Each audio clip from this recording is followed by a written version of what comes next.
Hey everyone, it's Gavilan Ord here with another attempt at a Star Wars diorama.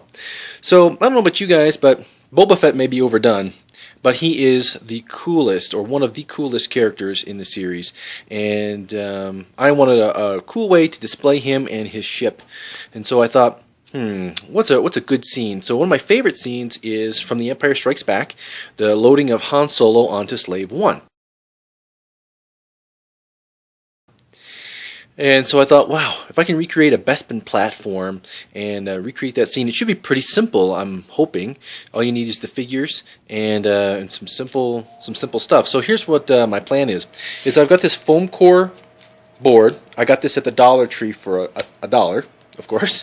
I'm going to take this, I'm going to cut this into a semicircle to simulate the Bespin platform. Then I'm going to put a raised edge on the back. And then I'll put some sort of a background of Cloud City. And then I'll need the characters. I'll need Boba Fett. I'll need a Stormtrooper, Bespin Guard. And those are the only figures really in the real movie. But I thought, well, maybe I'll throw in an extra Stormtrooper. I could use an extra guard, and I'll probably throw in Lobot, even though it's not movie accurate. I'll just have him over here surveying the scene. So the thing though that I think is going to make this diorama jump out is the lights on the Bespin platform. I thought, I'm not much of a light guy myself, but if we're going to do this, let's do it right. So I went onto eBay, and for $6 I bought this huge roll of LED lights from Hong Kong. So I'm a little wary about buying stuff from Hong Kong, but it's $6. I had good feedback, so I thought I'd give it a shot. And it'll be about probably a month till it gets here, but hopefully it'll be worth it. So I'm going to put that on the back, put the LED lights on the back, and to simulate the Bespin platform lights. So that's the plan. The first thing I need to do is I need to cut my semicircle, and I'm going to show you how I'm going to try to do that. So I don't know about some of you guys. Maybe some of you guys have some drafting skills out there. I do not. I don't know how to make a perfect semicircle without the computer. So I went into Microsoft Paint, and what I did was I created a 26-inch template in Microsoft Paint and just created a big oval. And from that oval, I just went and just kind of put it so that only the top part of the oval showed up. And then I printed it onto two pieces of legal paper, so 8.5 by 14. And this is what I got. So this is, I think I measured this to be about 24 inches from tip to tip.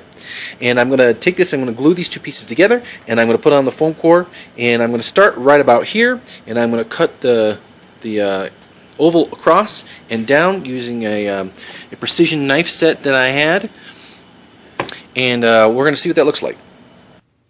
Okay, so the lights came in from China. Here they are. This nice little LED roll. You can kind of see where they are, or what they look like. They actually only took about 10 days to come in, so I was really pleased with that. So you can kind of see what I've done here. So my plan here is I've cut out the platform. So here's my platform. And then what I've done is I've cut out using foam core. I've cut out this piece right here, and this is going to go on top of the platform like so. And you can kind of see what I did is using poster board, I went ahead and I cut out what these are going to be the lights, or the lights are going to shine through the back of these. So I just measured each one. I matched them up with the lights on the LED lights. Now you can kind of see that if you match these up, that I don't have every light. Not every light is going to be showing. I thought that was too much, so I'm only going to have like every third light shine through the holes. So this is going to go around the back as well. This strip right here, this is I'm going to use this for the actual. A little flimsy there. The lights are actually going to glue to this, and this is a little longer. You can kind of see than the other one. So this will be on the back, and this is going to glue to the back of the platform. The lights are going to glue to this. Then this is going to go in front of the lights, like so, and then this piece is going to go on top. So, and I'll paint it all a glossy gray. So the next step here is to go ahead and get some stuff glued on, get the lights these trim actually, you can cut them every third light and still maintain the integrity of the LEDs. So I'm going to cut this strip. It comes with a 3M strip on the back, so I can actually stick this on the back here, and we're going to cut these lights and glue them on and see what we can do. Okay, so here's the completed platform without figures and without being lit up, of course. I'm fairly happy with it, though there's several things I would have done different. So if you want to do this at home, let me just tell you some of the things that I learned. So the first thing is I don't think I would use foam core for the base. Foam core is really easy to work with, so you could, but I might use wood instead. And the reason is because foam core warps really easy when you're spray painting it and all that kind of stuff. So even light coats of primer first before you put on the gloss gray is really, it makes that top layer of paper bubble. So what I did is I used this stuff here. This is called Modge Podge. You can find this at any home Hobby Lobby or stuff like that. I had this lying around the house. I know, weird, but I did. And what it does is it seals stuff. So I went ahead and I brushed layers of, or one layer of Modge Podge using a brush, and it sealed it. Then I could paint it without the paper warping up. So that's what I did for that. And again, I used some gray primer and then some gloss primer on it.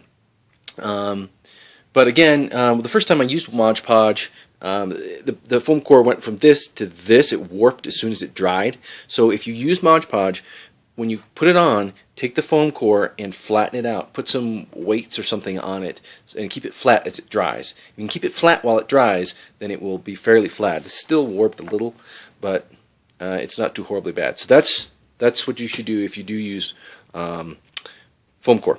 You can kind of see some imperfections here on the back where the poster board warped a little. Again, if I was really unlazy, I would have used tin probably here in the back, and that would probably have been a good substitution. As soon as I glued all these pieces together, I did notice that as soon as I turned on the lights that there's a lot of light leakage here, so I had to use some silicone sealant and to seal up all the joints. So seal up the joints here and here and here. And once I did that, I tested it, turned the lights on and off to see where the light leakage was. I was able to go ahead and get that to look proper. I did put some wax paper right behind each hole to diffuse the light. Otherwise it was going to show the LEDs, so that's a huge tip. So make sure you put some wax paper behind this strip right here. And of course I also did a black strip right here to make it kind of look like a half of a platform. So I think right now what we need to do is, of course, what makes this really shine, and forgive the pun, is the lights. So we need to light this thing up, and we also need to put some figures with it, and maybe put some background with it. So let's go ahead and do that and see what it looks like. Okay, so before I put some figures with it, I thought I'd go ahead and I'd light it up first, just to kind of get you a feel for what it looks like with the lights. And obviously it really transforms it. I'm very, very pleased with how that LED strip turned out and what it looked like. So there's the Bespin platform without figures, and we'll put some with figures. Okay, so here is the completed diorama with lighting, figures, and background. So let's go in and get a closer look. So here we've got the man himself, and we've got the stormtroopers in the background with the Bespin guard loading up Han, and Lobot right there overseeing. Again, Lobot is not in the original scene, but it seemed appropriate to put him in. And we're suspending Han with a clear piece of plastic. You can kind of see it with the lights, but when the lights are turned off, it does look like he's suspended. I am trying to figure out the best way to do this, to make him look like he is suspended with some sort of magnetic repulsor, but I haven't quite figured that out yet. In the background, I've got some rope light. I thought that would look kind of nice, making it a bit of a glow.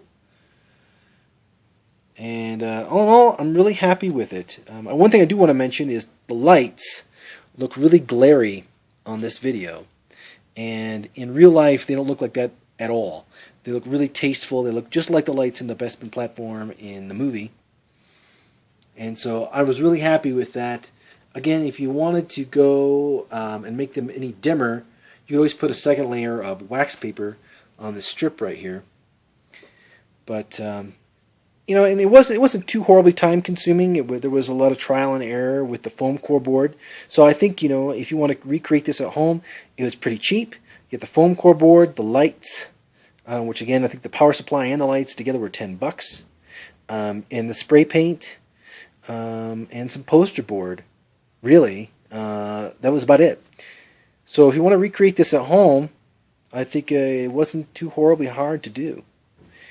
But anyway, as I mentioned before in my other videos, this is part of a large 8-foot by 8-foot diorama bookshelf I want to create for all my figures. So I will be creating more. So feel free to subscribe to the channel if you want to see this year-long project take place. And I'm really excited to see it, or check out my other videos as well. And thank you so much for watching, and we'll catch you on the next video.